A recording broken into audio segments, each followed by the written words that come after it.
बात सुनिए।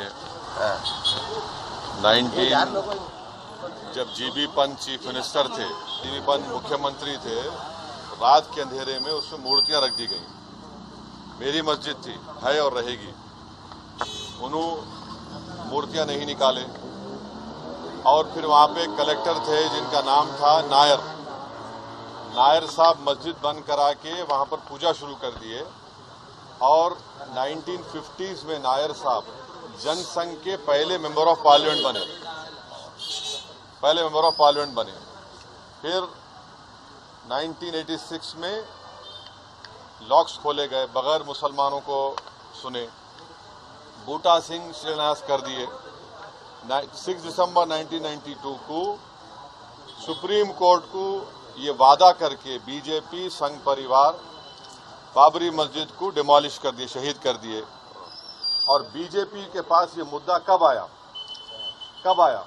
आपको मालूम?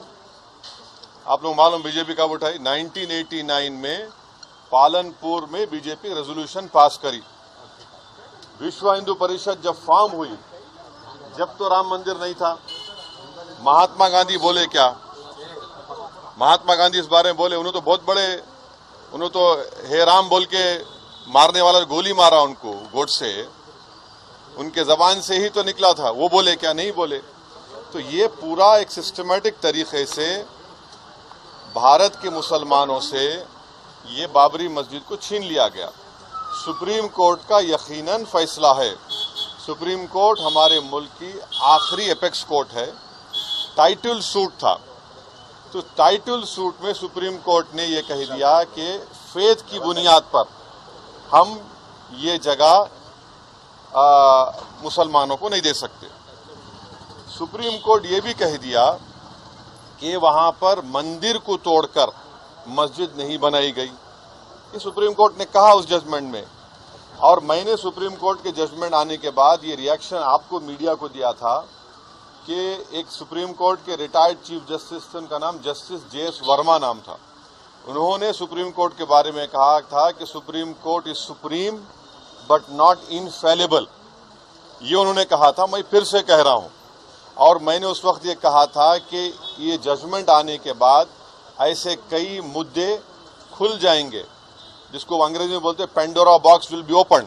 और आज आप देख रहे हैं कि हर जगह पर संघ परिवार जाकर ये बोलता है कि नहीं, यहां पर मस्जिद नहीं थी। ये मेरा मानना है, ये मेरा बोलना है, हम ये बोल रहे हैं। अगर जीबी पंत मूर्तियां हटा देते तो क्या आज ये दिन देखना पड़ता हमारे को? अगर 1986 में ताले नहीं खोले जाते तो क्या आज ये दिन आता? क्या अगर 6 दिसंबर को बाबरी मस्जिद डिमोलिशन नहीं होता तो क्या ये दिन देखना पड़ता? ये सवाल है हमारे, इसका जवाब कोई दे ही नहीं रहा है। और फिर ऊपर से जो अपने आप को सेकुलर बोलते हैं, वो बोल रहे हैं कि दिल्ली का मुख्यमंत्री और जो अलायंस में है, हम हर ट्यूसडे को सूरजकंड पाठ और हनुमान चालीसा स्कूल में, गवर्नमेंट स्कूल में पढ़ाएंगे। गवर्नमेंट स्कूल का कोई रिलीजन होता है क्या? अभी तो सबका झगड़ा चल रहा है। क्या झगड़ा है ये? झगड़ा क्या है? अगर मोदी नहीं रहते तो हम भी चले जाते। हम उन सब से पूछ रहे कि बताओ, ये जो मैं बातें कर रहा हूं, 3 इंपॉर्टेंट इंसिडेंट्स बोल रहा हूं। जीबी पंत जब चीफ मिनिस्टर थे 1986, 6 दिसंबर 1992, इस पर क्या बोलना है आप लोगों का? बोलो। कोई नहीं बोलता। इसलिए नहीं बोलता क्योंकि सबको मेजॉरिटी कम्युनिटी के वोट्स को हासिल करने का झगड़ा है। और नरेंद्र मोदी ये काम करके मेजॉरिटी वोट्स को कंसोलिडेट करना चाहते हैं और इससे एक पैगाम दे रहे हैं भारत के मुसलमानों के कि आपका भारत की पॉलिटिक्स में आपका क्या मुकाम है, आपकी प्लेस क्या है।